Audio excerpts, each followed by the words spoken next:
Hey everybody, I'm Stephanie Sage. Welcome to the Stephanie Sage Show.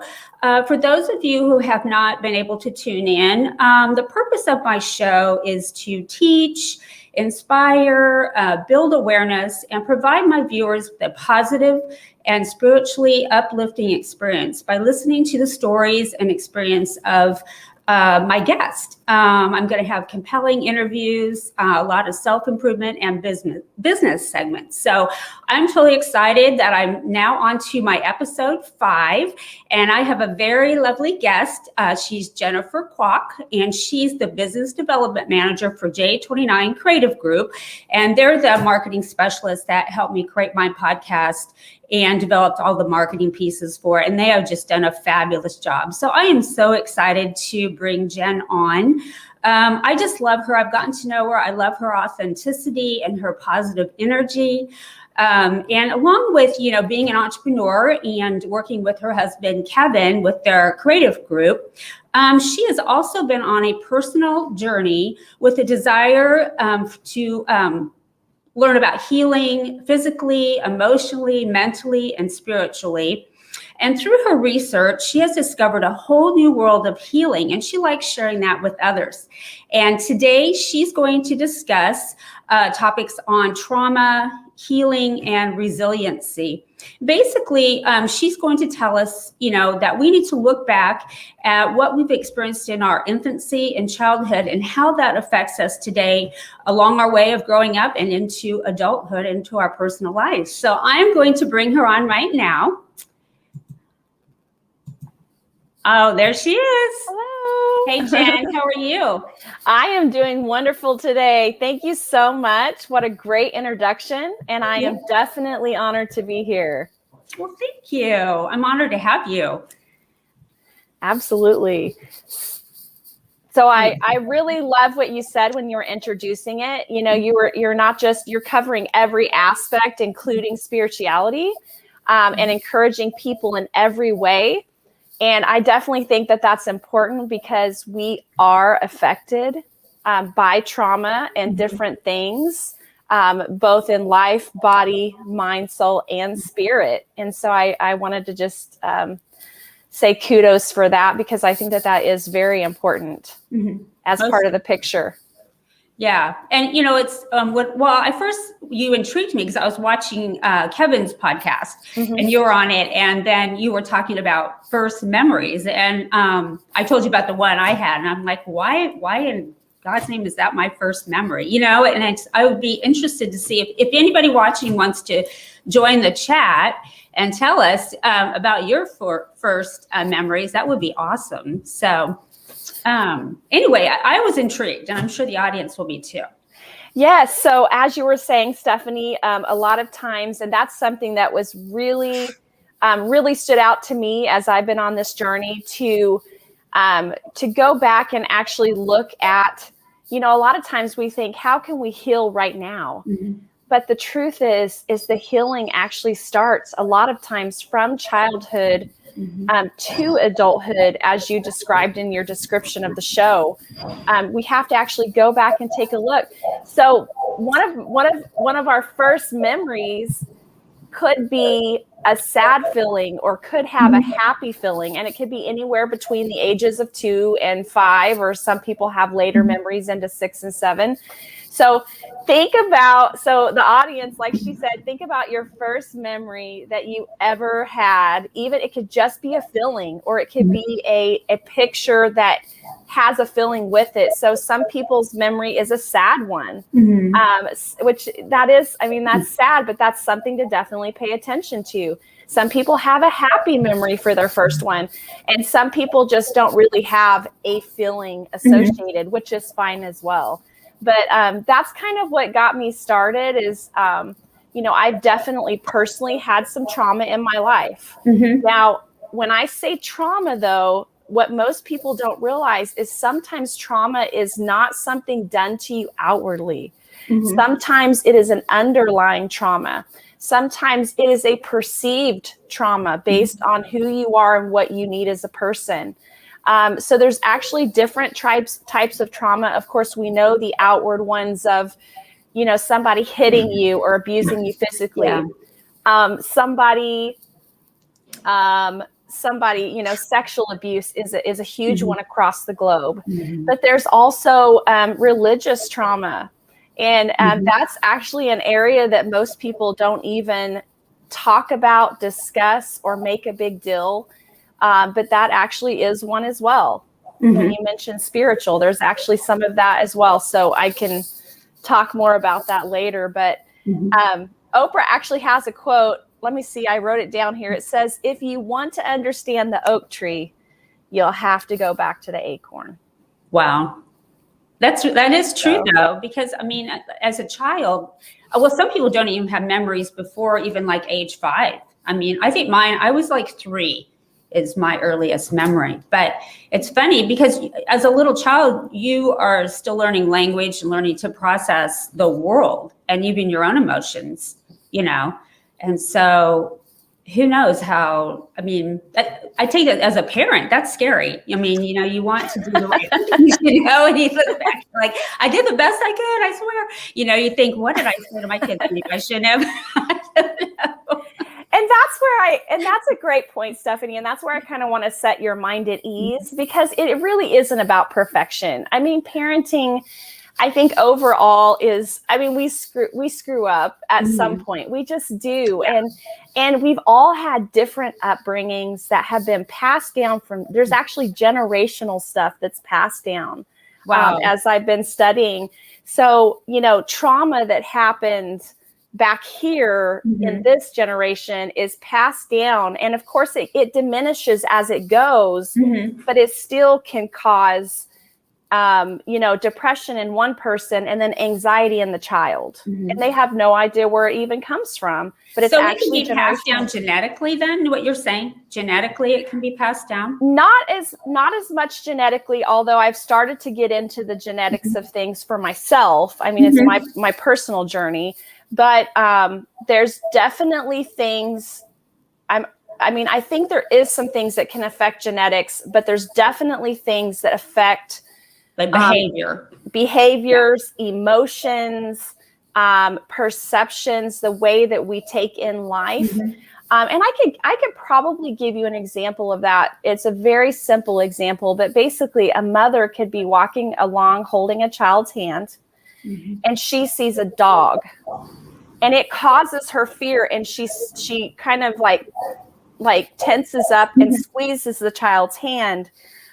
That fear can actually be translated to the child, because my person that keeps me safe is afraid of this. There's danger there, so therefore I should be afraid of that. Right. And we don't even think of that. We're like, and there's some good things to that, because hey, wait, don't cross the street. Right. Yeah. That is something to be afraid of. That is something legit that we are doing to keep our little safe. And I wanted to read something, because this kind of gets off into the infant part, and I took some notes on this. My brain can't remember all of this. I'm sorry. So I had to take some notes here.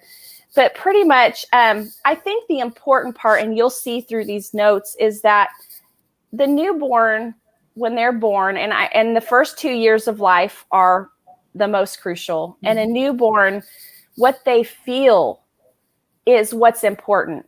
That their translation is basically how they're given care and how their specific needs were met. So what happened to you as an infant can actually profoundly impact your capacity to love and to be loved. The caregiver actually, so the baby cries in order to regulate their emotions. That's how they're able to kind of regulate. And then the caregiver, how we deal with the child, actually can regulate and keep them in balance. So, but we can also cause imbalance. Right. So like the old style of things when I was growing up is you leave the baby to just cry in the crib, and you let them cry it out. And it's okay at a certain age. But as an infant, they don't know, like, what's wrong with me? Do they not like me? They're not thinking about that kind of thing at all. They're just thinking about, where is the person that takes care of me? Why am I not taken care of? Mm-hmm. You know, and of course, I'm sure they're not thinking that straight up in English, but they've got those feelings, you know, of, and so we're the ones that, so to a newborn, love is action. So the attention, the being responsive, the nurturing is what is important for them. Mm-hmm. And, you know, love for an infant, which I'm sure that you did, skin to skin contact, you know, the smell of the parent can actually make them feel loved. The sights and sounds of a caregiver, the attentiveness and response. Honestly, that's one of the most important things. And I think a lot of people get that right. I mean, obviously, if you love your kid, you just want to hold them all the time and be near. So we're talking about more of extreme cases of, I didn't want this child, and they feel that. Leaving them in the crib to cry and not have that attentiveness. So the reason that is important, and then I'll definitely, sorry, I'm talking a lot here. I'm excited. That's what you're here for, girl. I'm excited about this topic. I'm excited to share what I've learned. I'm definitely passionate about it, for my own life too, you know, as I look back on my childhood. But the important part is, because they say that actually, and I'm going to share the book with you, Dr. Bruce Perry and Oprah Winfrey, this What Happened to You book. Oh, okay. But the important part is when they're having this conversation, they're talking about, if you in your first 2 months of life have this kind of care that I was mentioning, you feel that love, someone's taking care of you, then the next 12 years, you can have a really hard time, but you'll be able to cope with it and have some resilience. They were actually saying, and I know this sounds really extreme, but this is the studies that have been done. If they have the neglect during that time, they don't get what they need in those first 2 months. They can actually struggle, even if their situation is better over the next 12 years, they can actually struggle during that time. So that is how important that infancy, up to 2 months and then up to 2 years, that's how important it is for the beginnings of our life. Well, I've even read like the first 5 years of your life pretty much set the whole foundation for your life. Because if you're in like a neglectful atmosphere, your parents aren't giving you the love that you need, not teaching you the things you need to learn, that can actually stunt you mentally in your development, physically in your development. And it can affect literally your whole life. I mean, I think about children you hear about that are in orphanages, especially in other countries, where they just lay there and they don't, they don't get the bonding they need. You just kind of wonder, how can that not have an effect on somebody throughout their development in their life? Absolutely. And actually, about 20 years ago, about 25 years ago, before we went in to visit Albania, we went to an orphanage there in Albania. Before Americans came in, they were actually tying them to their beds. I believe, I've heard stories of that. Or so, like in Russia or something where they just have, they literally just have like a bar and their bottle is like being fed to them, not even just hanging there, and they just learn to eat like that or something. Don't have somebody holding them and feeding them. And that's really tough, because I've definitely heard that. I mean, those are worst case scenarios, of course. I hope so. Worst case. Most of us don't, chain it to the bed and but that is a worst case scenario of not getting that intimacy and that touch. Now, I don't know when they were just tiny though, if they did get touched, because a lot of there are newborns that die, I've heard, of not getting that physical touch. And so I don't know how they make it. I'll just be honest with you. I don't know how some of those babies make it. Well, yeah, and that's just unfortunate and sad. I mean, it's just, I don't know, how do you fix that? It's just, you're busy enough to just as a new parent. My daughter and I always joke about when you're at the hospital, especially with your first one, and you're getting ready to get discharged, and you're thinking, I'm not sure I'm ready for this because you're just scared about, you're looking at this little baby and they're totally dependent on you for everything, and you're just kind of having like, you're kind of nervous, but you just go home and you figure it out, but it is scary because they are dependent on you for everything for a number of years, really. I think the thing is we just know that we love them.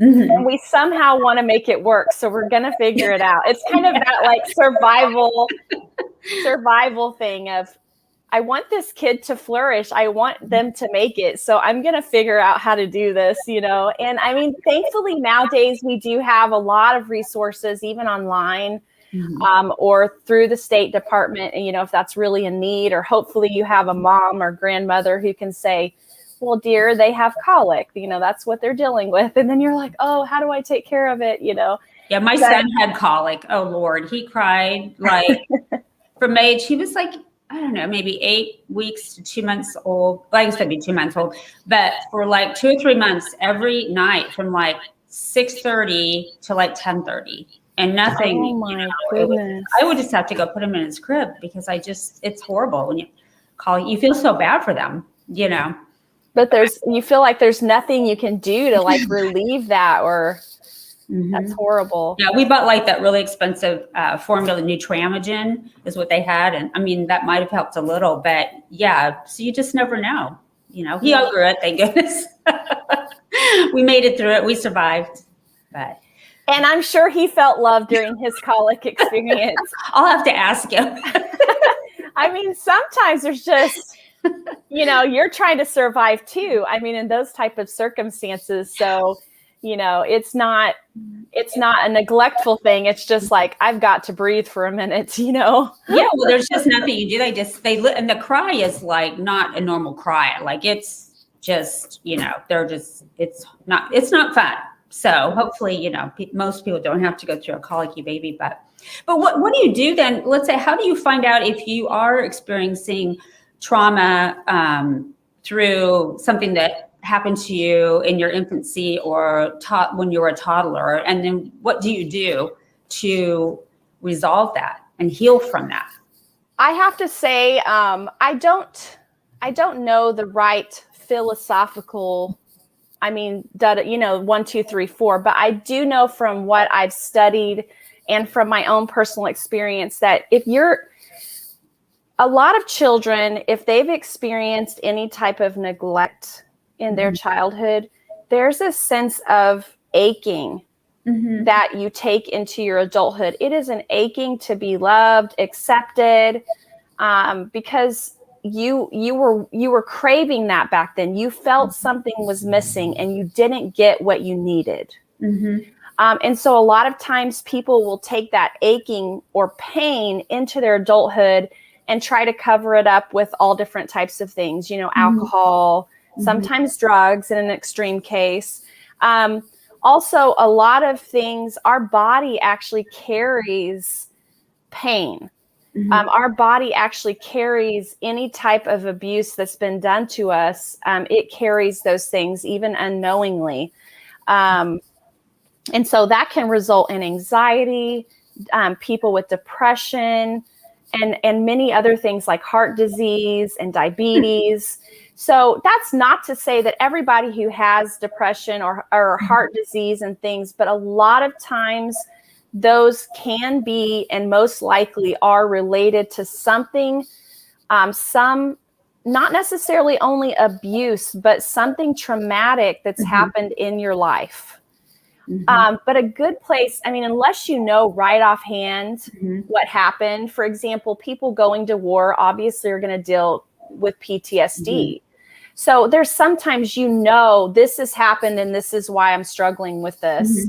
But sometimes if you don't know, the best place to start is to go back to your little acorn self and go, not what's wrong with me, which is something that I used to do. What is wrong with me? Why do I feel this way? Or why do I react in this way to certain circumstances? And when I was reading this book, again, I have to plug this book because it is absolutely amazing. If you really want to know If you have trauma in your life, even if you don't, this is a great book to read. Dr. Bruce Perry and Oprah Winfrey are having a conversation on trauma, resilience, and healing.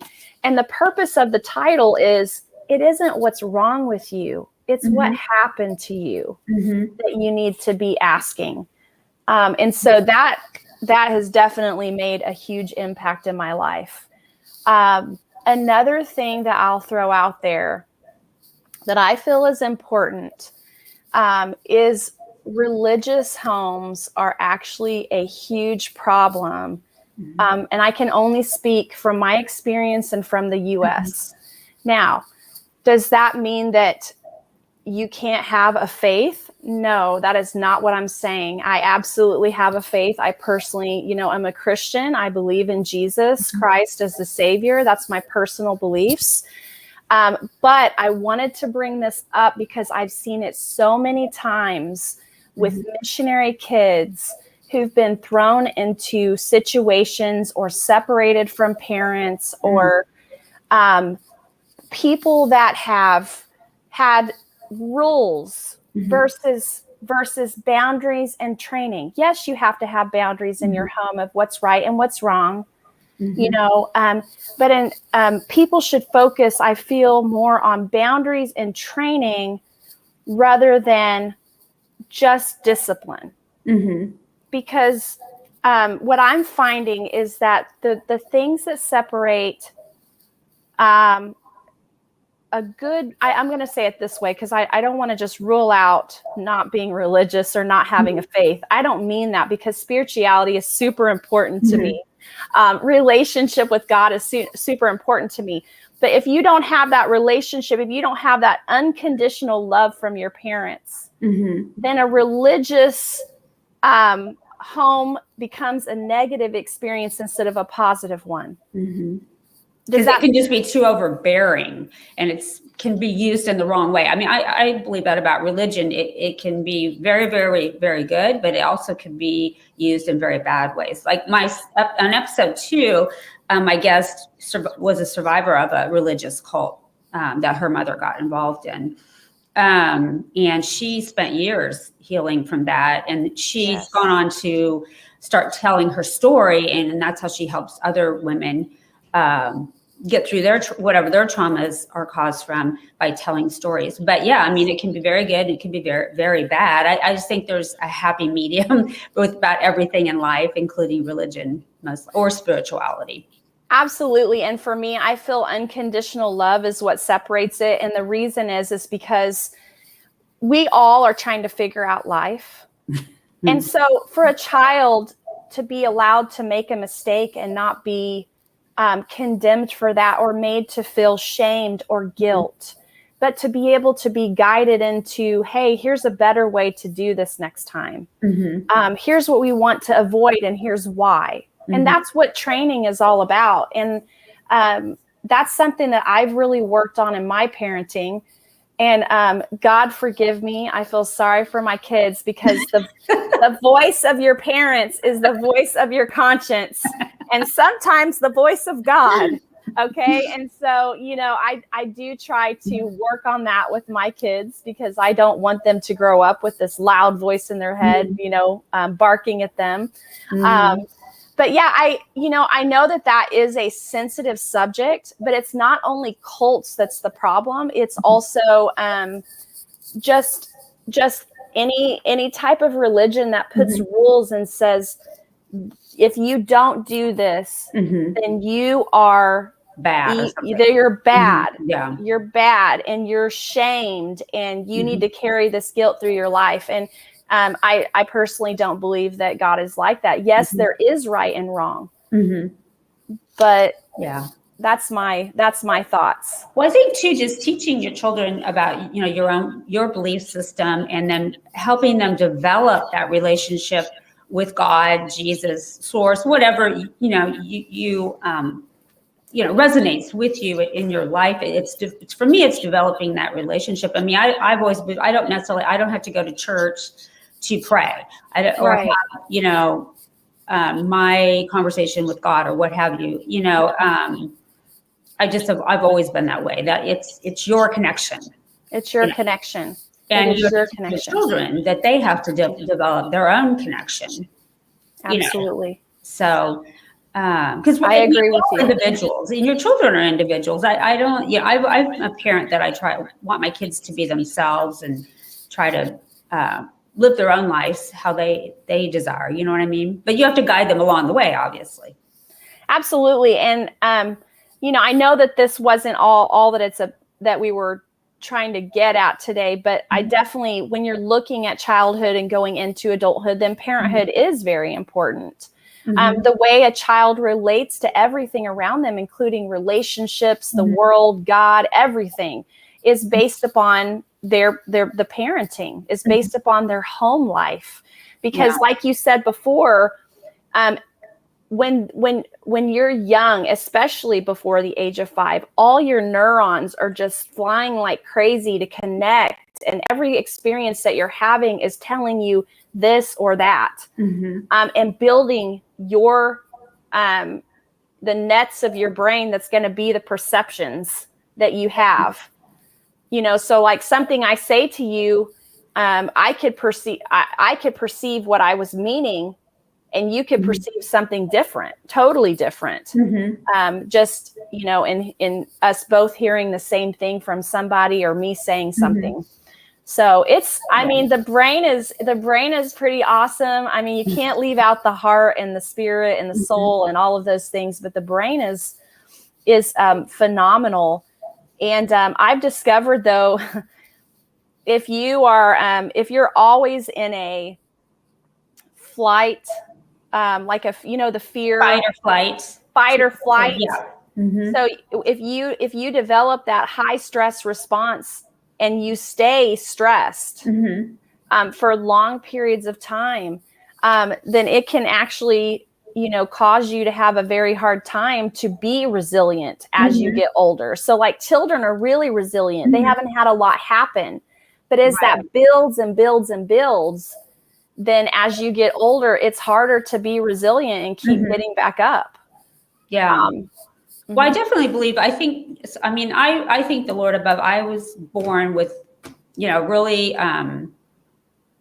just a lot of resiliency. I have a knack for just overcoming adversity. It's just my personality, but my sister really struggles with that. And you have 2 people from the same family. I think a lot of it, could just be genetic. I don't know. Maybe it's through the trauma, what happened to you. But resiliency is very important.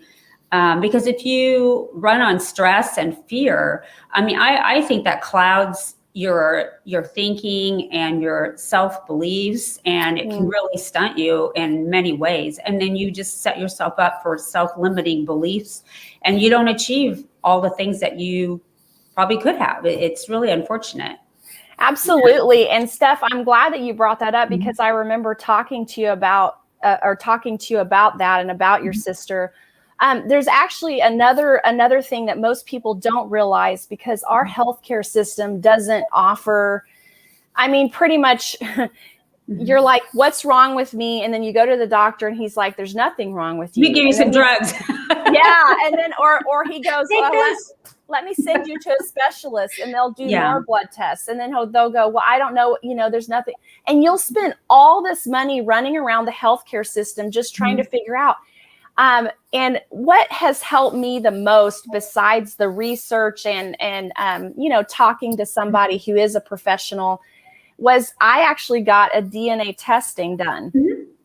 And, everybody has to make that decision for themselves. I'm not a health professional that says, hey, run out and, but it has been incredible to know what runs in my family. Did you have your raw data? Did you have your raw data done? Because I had that done, and they can look at illnesses that you have a tendency to get, and then, then also you found out other, like maybe emotional things too, or. So for me, it was both. It was basically, like you said, your tendency towards certain things. It does show your strengths and your weaknesses. It also helps to break down what types of medications. And it's not, I love natural stuff. I prefer it. But if you have different things that for example, I'll give you a good example. My brain actually, without taking this DNA test, I would not have known this. My brain actually makes 55% less of dopamine, serotonin, and all those beautiful things that make you happy and sleep good. Right. That's not my fault. Right, exactly. But I wouldn't have known that. Why am I struggling? Why am I waking up feeling so tired after a full night's sleep if I hadn't have done that? And so it also does help you to know, like I said, what medicines actually work with your body. So I was taking something to help with anxiety that actually my body is not very accepting of. So it actually wasn't helping me that much. And so, if you're going to take medicine, at least it's nice to know that I'm taking the right one that actually my DNA says, yes, help me, Right. So I wanted to share that because I want people to know that there is hope. Okay. There's hope in God. There's, as a Christian, I believe that fully, and have experienced it, but also there is hope in the medical world, even though ours isn't set up that well to help people with depression, anxiety. There's actually people who do care, and there is avenues that you can go through to be able to deal with little acorn you. And, to get, you don't have to continue to live. And I think that's my new message, is that because I've received help, I want to help as many people as I can. And that's why thank you so much for inviting me on here, because I want to say that whatever you're dealing with, there is hope. I love it. There is hope. Yeah. But see, I love that you said that, because that's why I started this show. Like a year ago, my little voice up here said, you need to start a podcast, because I just feel like, we're in such crazy times right now. There's a lot of negativity out there, and we need each other more than ever right now. And that's part of the reason I started this show. So just to try to uplift people, give them hope, inspiration, through bringing people like you on, or my previous guests, to say, at the end of the day, it's going to be okay. But we all need to, be out there and be a community, be a village, and be there to, today, somebody may be watching this and you could change their whole life. Maybe you just gave them hope. Maybe they were feeling like very hopeless. So, you just never know how your words are going to affect somebody and maybe improve their life. So I love what you're doing and trying to give people hope if they're struggling with anxiety, trauma. And I hear that a lot when I talk to people, like, well, I have anxiety. And I just think, well, doesn't everybody have a little bit of anxiety? But I think some of us do have it more than others. Like I would get a little anxious before I start my show, but I tell myself, nope, it's just nervous energy. It's cool. You're doing this. It's all good, But are some people, do you think, better at dealing with anxiety just through sometimes it's negative self-talk? You can make yourself more nervous versus trying to think the opposite of, it's cool. What's wrong with you? Just go for it. You know what I mean? Absolutely. I do think that there are people like yourself that are just more balanced, balanced chemically in your brain, balanced in your hormones, balanced in whatever way makes you balanced, the strength of your personality, of who you are. I definitely think that. And anxiety, except for just normal nervousness, you may not deal with anxiety, and that's amazing. And I love that. I have my moments. Well, I think everybody has their moments, and like you said, negative self-talk. Everybody has that. Okay, so don't pretend like you don't, because that would make you not human, and I don't believe you. Okay, everybody has that negative self-talk, but I think a lot of it's training yourself to stop it, though, because I know you just have to. That's what I've learned to do. Maybe just getting older, wisdom, living years, whatever. I've learned that you can make yourself stronger just by your thoughts. Yes. You know what I'm saying? So me personally, that's how I've worked on. And maybe it's just running a business for so many years. You just, after a while, you just figure it out and you work through it. But I think a lot of it is retraining your mind. You know, Stephanie, something, and I can tell that you're very strong, so you're capable of doing that. Some people are not. And something that really I feel helps is when you're trying to change your thinking. There's sometimes we have a hard time believing good stuff about ourselves. Yeah. Wow. First of all, go back and love your child, the child that you were. If you can love that inner child, that child that you remember being, even if they went through hard times, that's important.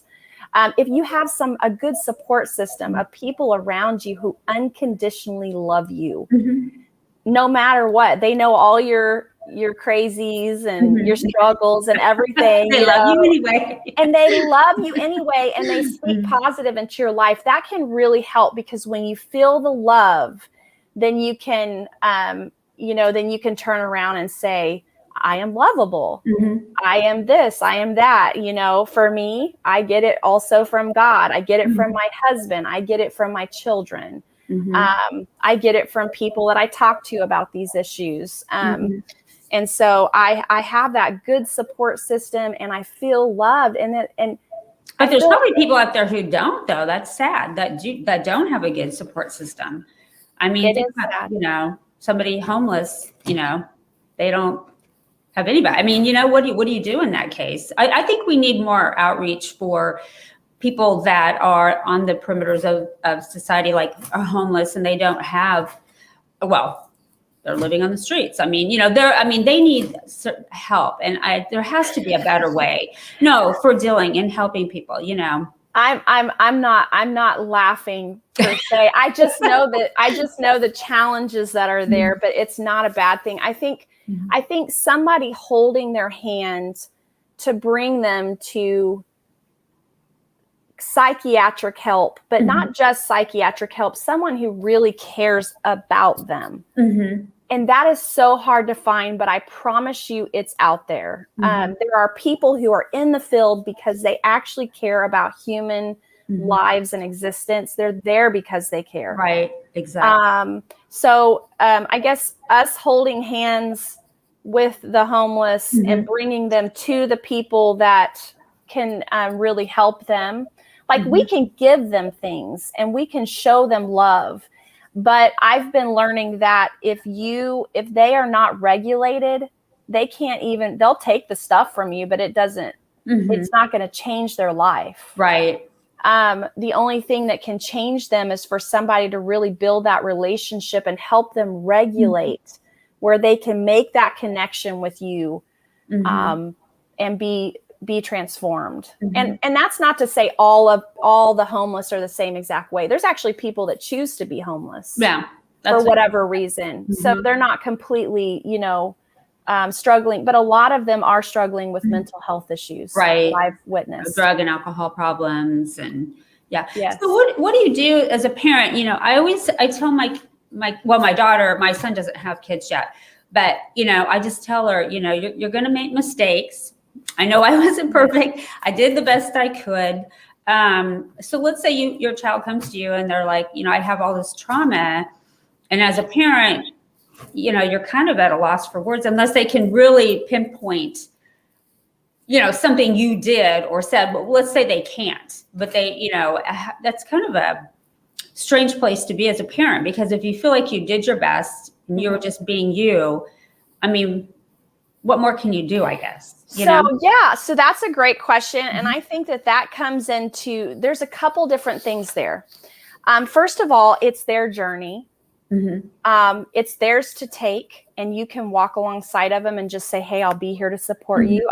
I don't really, you don't know what happened. I don't understand what happened. Did my best, but I will walk through this with you. I'll be there to support you. Something that I didn't know until recently is that there are different types of children. I can see that. There are different disciplines. Some are harder, Yes. No, there's also different sensitivities of people, like the way that some are more sensitive to things than others. Yeah. So there's actually, in psychology, there's actually 3 types of people that they recognize, and that I don't know all the terminology, but let's just say there's a dandelion, which is basically nothing much affects them and they're super resilient, and that's not to say the child is a weed. They're super important. But it's just the way that a weed, that dandelion, that weed can handle things. It's very hard to kill out, right? Then you have what's in between is a tulip. So a tulip is kind of more of the balance of those things. They have sensitivities, but they're not overly sensitive. And then the orchid child is pretty rare. I would say between I think the statistic was 4 to 10% of the children in our population are orchid children. Orchid children, if you know how to take care of an orchid, it is extremely picky. It has to have a certain environment. It has to be watered in just the right way and taken care of in just the right way for it to bloom. Okay, it's very hard to take care of an orchid, especially in Missouri. Okay, they do great in Thailand, by the way, which is where we should all be right now, by the beach. But yeah, so an orchid child is extremely sensitive, and so they have to actually have just the right environment, or they can actually develop things like PTSD. Because of the way that they receive things and intake things. And then if the parent doesn't understand their sensitivities, then they're just treating them like any other child and being like, buck up, what's wrong with you? Right. Yeah. Get back up. Let's get tough. And they're not meant to be tough. Right. They're meant to be beautiful and spectacular. They're meant to be sensitive. And so, anyway, so that's the 3 different types of people. So I would say, there can be either mental illness involved that the family's unaware of. And of course that runs through genetics. Or it could be that child is more of a very sensitive child that took things wrong, that perceived things wrong, that didn't get what they specifically need, which is not all the parents' fault. It's because they didn't know. So, I mean, there's so many avenues to that, but I just basically want to leave you with, I would definitely encourage them to get hooked up with a psychiatrist, because they can pinpoint what it is, whether it's through EMDR, hypnosis. I don't prefer hypnosis, but they do have that available. And they can kind of work through and find out, why do you feel that way? What happened to you? It could be something outside of that they just don't remember, or outside of the home. So I think it's very important as a parent, though, to just be there for that child, and just say, I'll support you in your journey, but you have to go find out what's the problem is. Or it's just just not comparing your kids to each other, because they are different. And when you have the first child, your life may be different than when you have the second child. And it's just, I guess being less judgmental and trying to understand your child, because sometimes your personality may not necessarily gel as well with one child than the other. And it's not that you don't love them. Yes. It's just the way it is, like your personality. So you just have to try harder to understand maybe one of your children over another, and let them be themselves. I know, like my dad was bad about, my sister's younger, and why can't you be more like, your older sister? Why? And that should never have happened, because that's not fair. That's not bringing out her good traits and what she's successful at, letting her be her and loving her for her, I guess is what I'm trying to say, and parenting is the hardest job in the world. I swear it's tough. It's not easy. Well, and back then in your dad's generation, they didn't have a lot of tools to tell you what to do, what not to do in parenting like we do today. And that's actually one of the number one things you're not supposed to say to your kids. I know.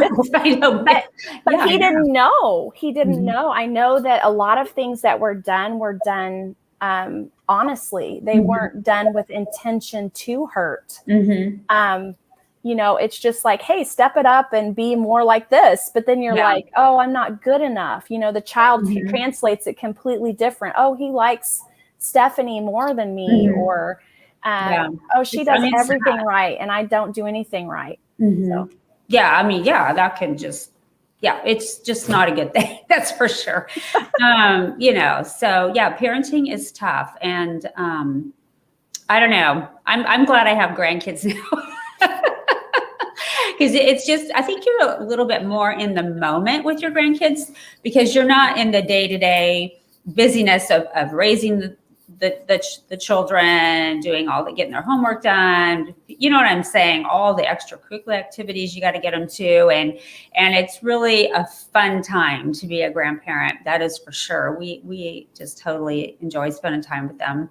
They're so much fun. But then we're exhausted. We took them down to the lake and we had them like 4 days. So we're like, woo, this is tiring. But it was so much fun. I definitely concur. So I'm an older parent. So when my kids were first born, I'm like, I'm ready for grandchildren. It's like you're like, oh, this is so much work. And I can't wait till we have grandkids. And then I mean, they get older and you adjust to parenting and you're like, okay, yeah, this is cool. I don't want it to go too fast. I want to figure this all out and I want to do my best for them and I want to overcome it. But I definitely know what you're talking about the grandparent stage. I'm like, bring it on. Let me just buy them little cute stuff and play with them and then send them back home. Yeah, so. That's what I always tell them. They're my little angels. Yes. Oh my gosh. Yeah, they are a lot of fun. But yeah, it's crazy to think that, why do you have your first memories? What's one of your first memories? One of my first memories is actually, and the thing is I don't know if it came from a picture that I saw from a story that was told to me, but I do have a sense of it. I have a sense of doing it. I was probably about 3 or 4 years old, and we lived on a small farm in Missouri. And I went out. I was allowed to go out to the chicken coop to collect the eggs. And funny thing is I love chickens. I'm not a farmer. I don't like farms. Okay, I visit country only just for relaxation, to have quietness. I'm a city girl at heart, but I love chickens. And I think that it could be because that was my first memory. And that's all throughout my childhood was little chicks and ducks chasing me around the yard and little puppies. We were just all there together, running around the yard. And that was my first big responsibility, was to go get those eggs. Did the chickens, I remember doing that for my grandmother, but they would, she'd make me go in there, but they peck at your hands when you try to get the eggs. That's what I remember. I was almost a little scared. Like, ouch, that hurts. They do. I don't remember I don't know if they, because I think they were in there. I don't know if they'd maybe already let them out and then I just go in and collect. I'm not sure how that worked, but I do remember as I got older, I learned how to get them or how to reach. But I think a lot of it is we let them out first and then we went in to collect. Made it a little easier. My grandma just sent me in cold turkey. She just put you in there and said, here you go, get them out. You're like, trying to ease in there and get those eggs out. Yeah, because a chicken's natural tendency is to want to sit on them to keep them. Yeah, you're taking their baby away. Exactly.